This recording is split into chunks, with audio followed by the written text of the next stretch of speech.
امریکہ کو باکسرز کی سرزمین کہا جاتا ہے۔ ماضی میں کئی سیاہ فام باکسروں نے پوری دنیا میں اس کا جھنڈا سر بلند کیا۔ آج ہم بات کریں گے گریٹ باکسر محمد علی کلے کی۔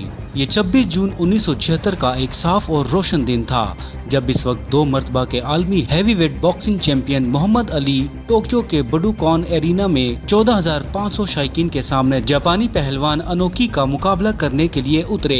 یہ ایک ایسا میچ تھا کہ جو محمد علی کے ہسپتال جانے پر ختم ہوا اور مایوس ہجوم کی طرف سے اکھاڑے میں کوڑا کرکٹ تک پھینکا گیا، لیکن یہ سب شروع ہونے سے پہلے اس مقابلے سے بہت سی امیدیں بندھی تھیں۔ 1975 میں محمد علی کو جاپانی امیچور ریسلنگ ایسوسی ایشن کے صدر اچیرو ہاتا سے ملوایا گیا تو انہوں نے پوچھا کہ کیا کوئی $10 لاکھ کے لیے ان کا سامنا کرنے کو تیار ہوگا۔ اس پیشکش پر جاپان میں شہ سرخیاں بنی اور ملک کے مشہور پہلوان انوکی اور ان کے حمایتیوں نے محمد علی کو اس مقابلے کے لیے $60 لاکھ کی پیشکش کی۔ بوڈوکان کے باہر بہت بڑی تعداد میں لوگ محمد علی اور انوکی کی ایک جھلک دیکھنے کی امید میں جمع تھے۔ انوکی نے ہمیشہ کی طرح اپنا جامنی چوغا پہن رکھا تھا جبکہ علی اچھلتے کودتے اور چلاتے ہوئے آئے۔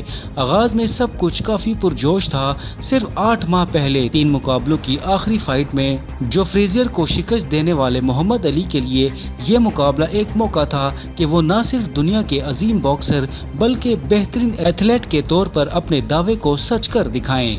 اس میچ کے حوالے سے اصل منصوبہ تو ریہرسل کا تھا، لیکن یہ نمائشی میچ ایک حقیقی اور تاریخی معرکہ بن گیا۔ دراصل علی نے ٹوکیو میں انوکی کو تربیت لیتے دیکھا تھا اور خطرہ منڈلاتے دیکھ کر نئے قوانین بنائے گئے۔ انوکی کہتا تھا کہ میرے خیال میں علی لڑائی کو زیادہ سنجیدہ سے نہیں لے رہے ہیں۔ وہ سوچتے ہیں کہ یہ صرف ایک شو ہے، لیکن یہ شو نہیں ہے۔ ہم واقعی لڑنے جا رہے ہیں اور میں اس کا بازو یا ٹانگ توڑ سکتا ہوں۔ دوسری طرف محمد علی کے نمائندوں کی طرف سے جن قوانین پر اتفاق کیا گیا، ان کے بعد انوکی کی ٹیکنیک یا گریپلنگ نہیں کر سکتا تھا اور نہ ہی کھڑے ہو کر لات چلا سکتا تھا، لیکن اسی طرح انوکی کو ایک موقع یوں ملا کہ اگر علی فرش پر گرے ہوں تو وہ انہیں لاتیں مار سکتے تھے۔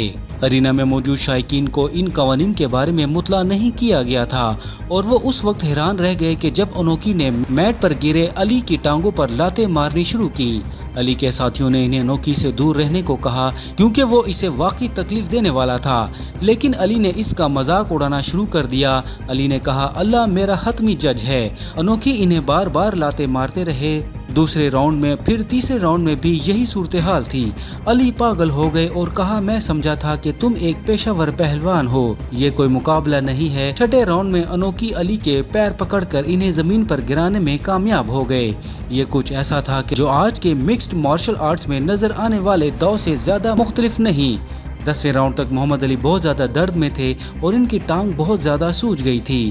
بہت زیادہ شور و غل اور 15 راؤنڈز کے بعد برابر پوائنٹس کی بنیاد پر مقابلہ برابر قرار دے دیا گیا۔